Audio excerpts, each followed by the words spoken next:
you all when you were growing up. But of course, my mother told me all the time to go out and play in the traffic. So that's what I've been doing here for the last 30 or 40 years, sort of as a hobby. Back in 1999, I was coming back from a project in Lafayette or Durham area and stopped on the interstate up here. Governor Foster was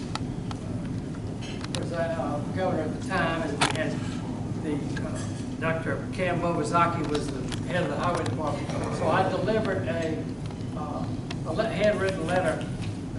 hand-delivered letter to Dr. Bobazaki and asked him to please get the yellow lines up that were down there for several years, restricting it to one lane. Well, as you can see, if you look at the concrete, there's still just basically one lane. Even though they got the lines up 20 years ago, it's still one lane. And what we're recommending is the widening of this curve coming into Baton Rouge to be equal to the westbound curve coming out of town.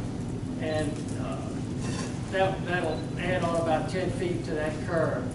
And then there's a major difference in this plan from what DOTD has been offering for the last year or 2 years. Actually, DOTD is still using a plan that was started 20 or 30 years ago, and that is basically the widening of the entire interstate.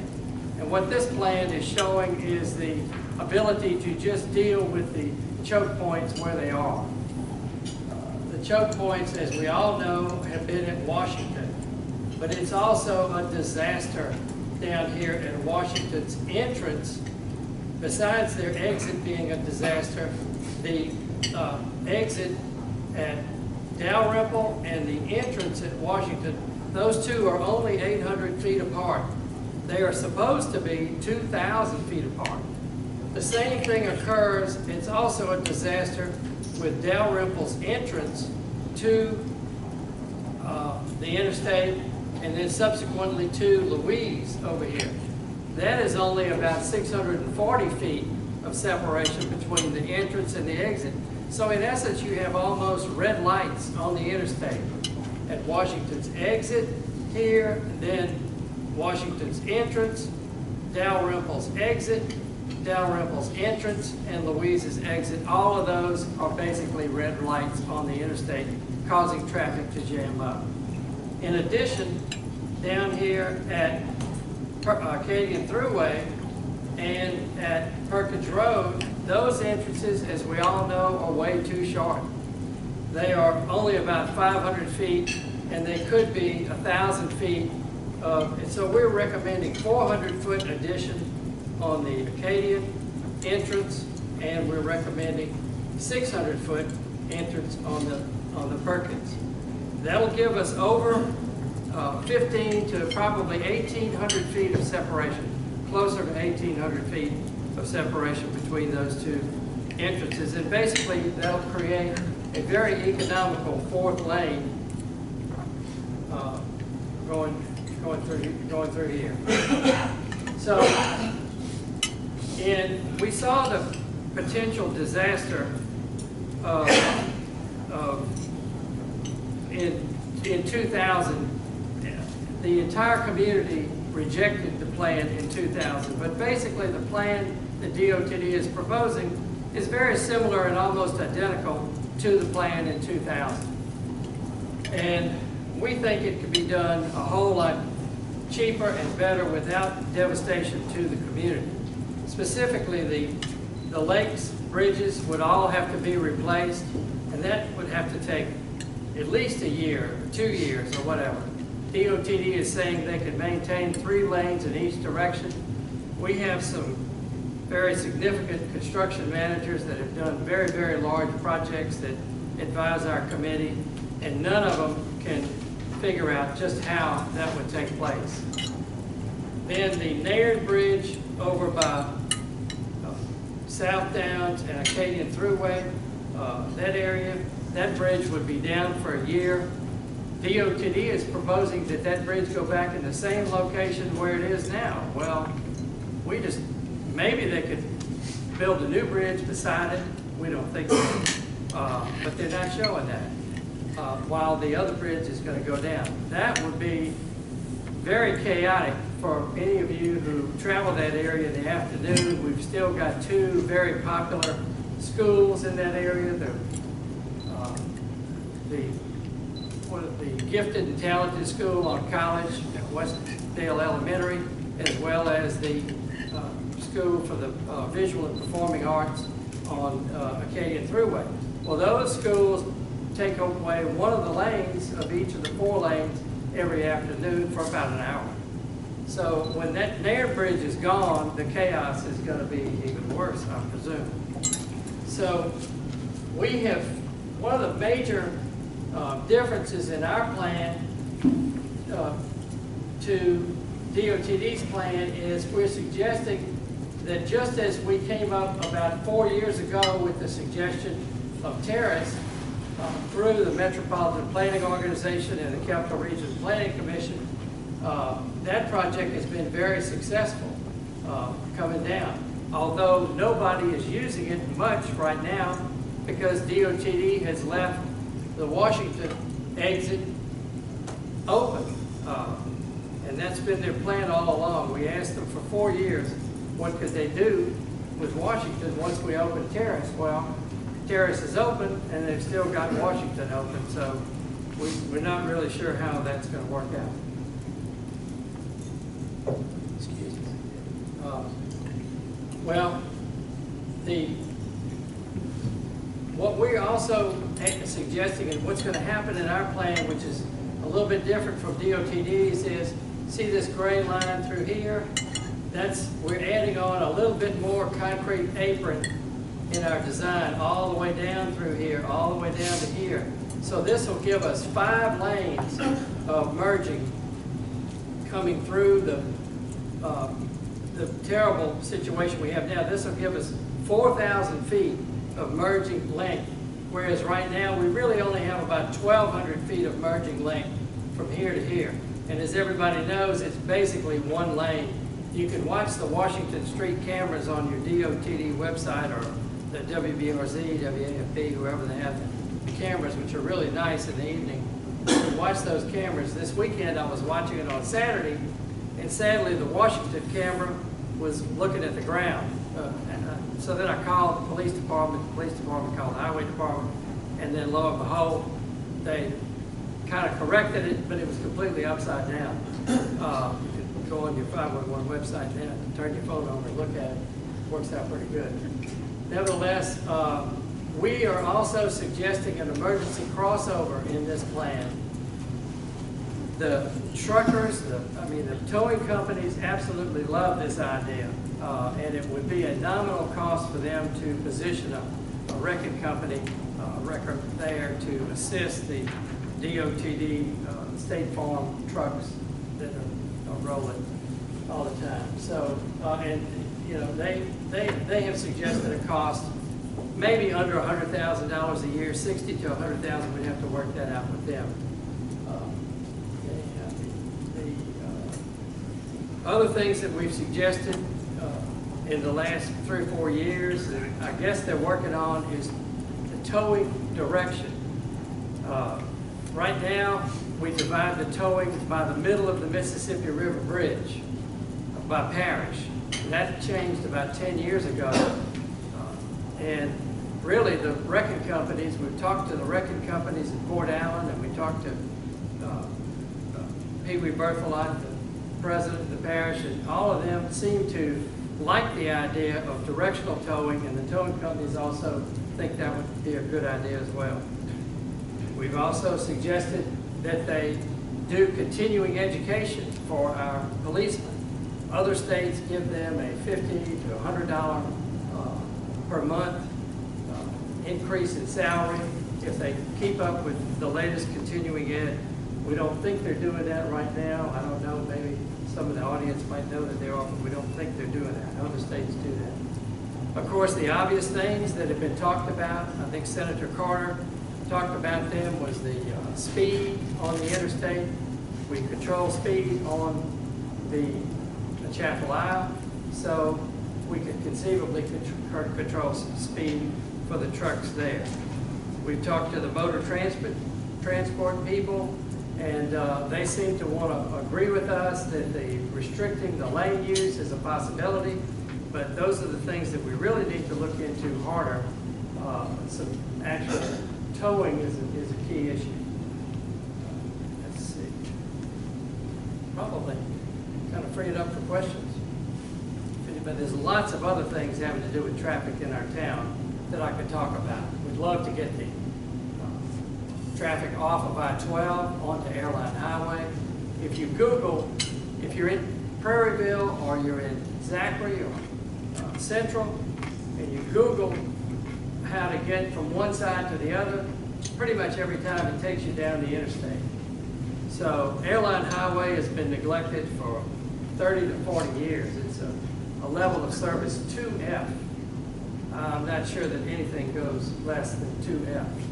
But it has been totally neglected. About 8 to 10 years ago, we were very successful in getting Airline Highway widened to 6 lanes from Florida to Cedar Crest, and they just put up the signs saying exit to downtown and exit to Hammond. That came in about 2 or 3 months ago. We're really excited about that, but it's about 8 years late on the signs. I had a client coming from Gulfport, and she got lost coming to Florida Boulevard. She went up to the airport and got lost. But anyhow, so we'd like to have those things a little bit better coordinated in terms of traffic. Florida Boulevard has about 25% less volume than it had 15 to 20 years ago. It's 8 lanes. It's an ideal connector from O'Neill Lane to Florida. We can have some continuous flow interchanges like we have over on Seagan Lane. That works out pretty well. But that's only a half of a continuous flow interchange. It would be about $7 to maybe $10 million to make that a whole continuous flow interchange. Let's see. The options for having Florida, Airline, and other streets improved or greatly improved now that the mayor's Move BR plan has passed. The sad thing about the projects I'm talking to you about is 60% of the roads in the city parish are federal and state roads. And so we are committing city funds basically for federal and state roads. And a lot of people elsewhere feel like that's the thing to do. We really probably had not much choice at that point, but our parish chamber, which represents small business, would really like to see a more equitable distribution of the funds being spent and not the city parish paying for state and roads all the time. We did that on Foster Drive when it was improved on Government Street. We've done it time and again on Perkins Road, and we'd really like to see some better equity with all of that. So I'll open it up for questions. Yeah, So, Gary? in your opinion, what's the one most important project that's not cost prohibitive? And who can make it come through to get done to improve the traffic right now? Without a doubt, the same problem that's existed for 50 years, Gary, is the Washington exit, okay? So our proposal here is about $70 to $80 million to do Acadian, Perkins, and all of this down here. That is within our regular annual allotments almost, a little bit out of that. I think we get about $50 or $60 million from the federal government. But without mortgaging our whole deal, we could jump right down on this project. Just like we knew Terrace was going to really help a whole lot, except we really hadn't tried it that much because Washington's still closed. But without a doubt, cleaning up Washington, coming up here, right up here, Gary, and coming down like this, that has to be done. And that's about $15, $20 million. Yeah. Yes, Woody? So, what do you think of, Coleman, in full disclosure, I've worked with you closely on the Chamber of Commerce of East Baton Rouge. To summarize what you're saying, DOTD is about to adopt a plan that will cost about $1 billion and keep us under construction for 10 years, destroying things like the bridge over the lakes, completely rebuilding those things. On the other hand, this proposal, which would just take a few years and cost less than $100 million, would basically alleviate our problem that we have now. Yes, to rephrase your question, the proposal at hand that we're given, it would be less than $100 million.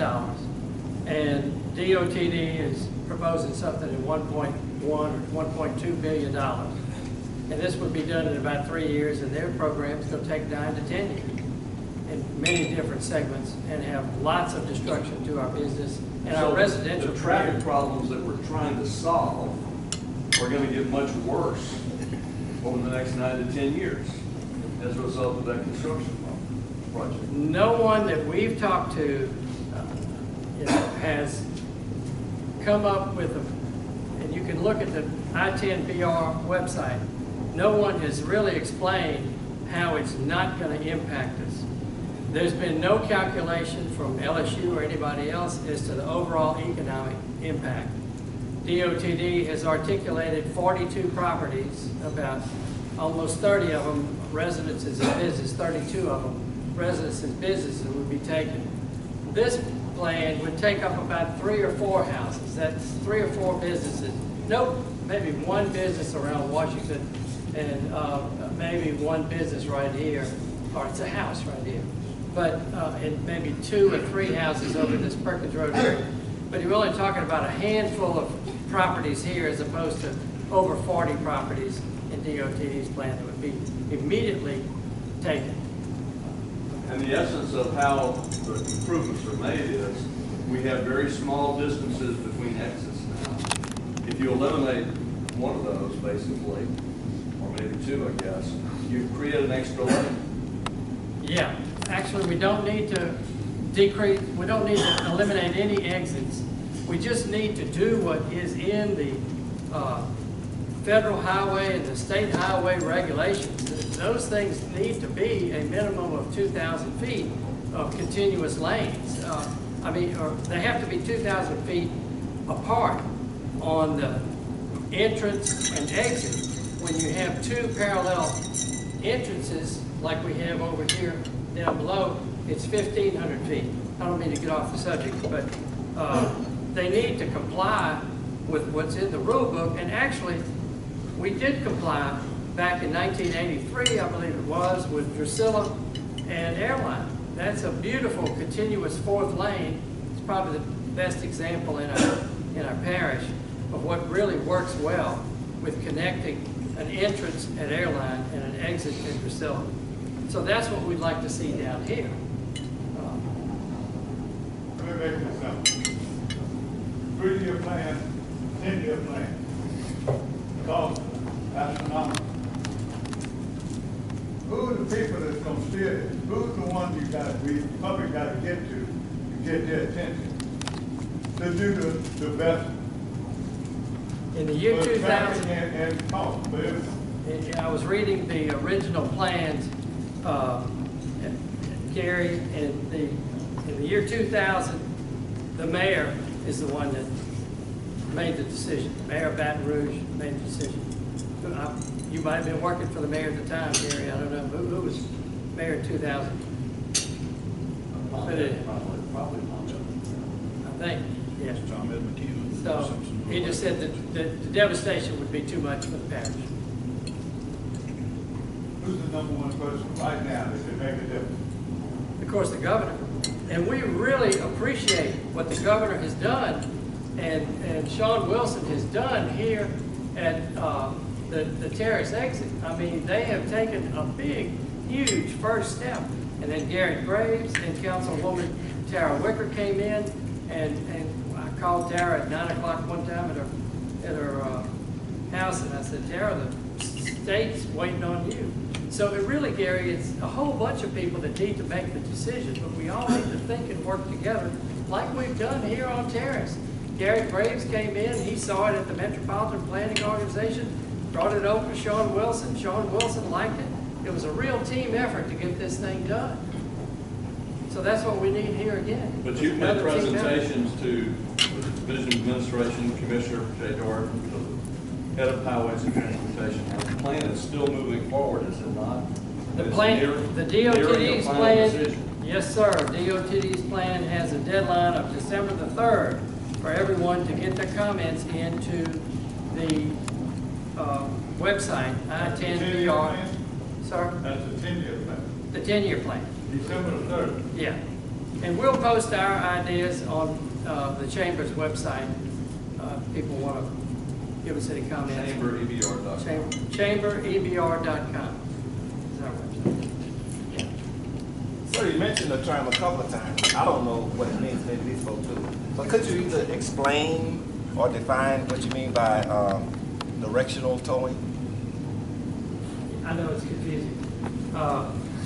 Right now, the responsibilities for towing are divided by parish. West Baton Rouge takes care of anything that happens eastbound or westbound up until the middle of the bridge.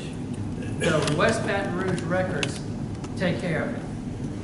Anything that happens eastbound or westbound in the middle of the bridge on our parish property line, basically Roadrunner Towing, who has a contract with the city for the interstate, takes care of it. But there are 4 or 5 companies in West Baton Rouge Parish that take care of West Baton Rouge Parish. And there's only one of these that. Yeah. Like again, the Washington exit, is there any plan that forever close that exit? What DOTD wants to do, and what we want to do, although they're a little bit different, I'll explain them to you again. What DOTD wants to do is move the entrance to the Washington exit just about where we have it, right here. When you come off of this entry curve, if you have a 2,000-foot radius, which is over here somewhere, in your curve, you can then enter a exit curve, okay? And I know it's a little bit tricky, but we're saying, okay, repeat which exactly what we just built over here at Terrace, repeat that same thing here at Washington, but in our plan, we're saying, okay, we've got about 1,200 feet here, we only need about 1,000. Let's have a nice smooth entrance and come down here at Louise. Now, what DOTD would like to do is come off over here and come down, to Washington right here, and with a kind of a long, continuous down ramp. And then they'll have a parallel road, which will take you all the way down here to Dalrymple. A lot of people don't understand this, and I was with the LSU planning director the other night at Tara Wicker's meeting, and I'm not sure he understands it yet either, but they all ask questions about it. But a lot of them feel like that's going to be a little bit problematical for people to get down here to Dalrymple. And what we're proposing is to have 5 lanes, basically 5 lanes all the way down here eastbound to Dalrymple. And they're going to have 4 lanes in their plan. Sir? Why can't we just close the exit here and exit? Oh, I can't tell you how many hundreds of people have said that same thing. Why not just close it, period? Back in, I guess, the 90s, the author of a really important book called Environmental Justice, I think is the name. He's actually from Baton Rouge, Father Fred Cameron. He was the pastor of Immaculate Conception Catholic Church in Scotlandville. He's now, I think he may have retired by now. Father Cameron was the head of Catholic Charities in Washington, D.C. Well, his book was read by several people in the parish, including me, and it just tells you in no uncertain terms, believe it or not, that Washington might have to stay, even though we've got Terrace. So I don't know. I guess we need to call the camera and get permission as to get it closed. John? This is not related to your plan, but it reflects whether or not there's any, I guess, motion or interest at all anymore trying to divert traffic, like going down Highway 1 to the Sunshine Bridge. And I'd asked Sean Wilson too about the Sunshine Bridge. Is it unacceptable by interstate standards? What's the question? Okay, I'm sorry. The question is, can we divert the traffic down LA 1 and use the Sunshine Bridge? And he's saying, is the Sunshine Bridge unacceptable by interstate standards? Well, of course, we know they all just repaired the Sunshine Bridge and got it back to what it was. And so we're all very excited about that. But yes, many people, and lots of people, and I'm sure Senator Rick Ward, with his committee that he's convening a meeting in December, as I understand, I'm sure he is going to be exploring any and all alternatives, short-term, medium, and long-term, to get some traffic relief on the west side. We all know how disastrous it is when the intercoastal bridge has gone down. There's no telling how many dollars have been lost in shutdowns and shift changes that we need to. We really need to think. Of course, everybody's delighted that the funding for the alternate bridge is in place. That's going to give us a lot of help, and that's going to give your thought, John, some credibility, is that new bridge is completed. Good. Okay, thank you very much. All right.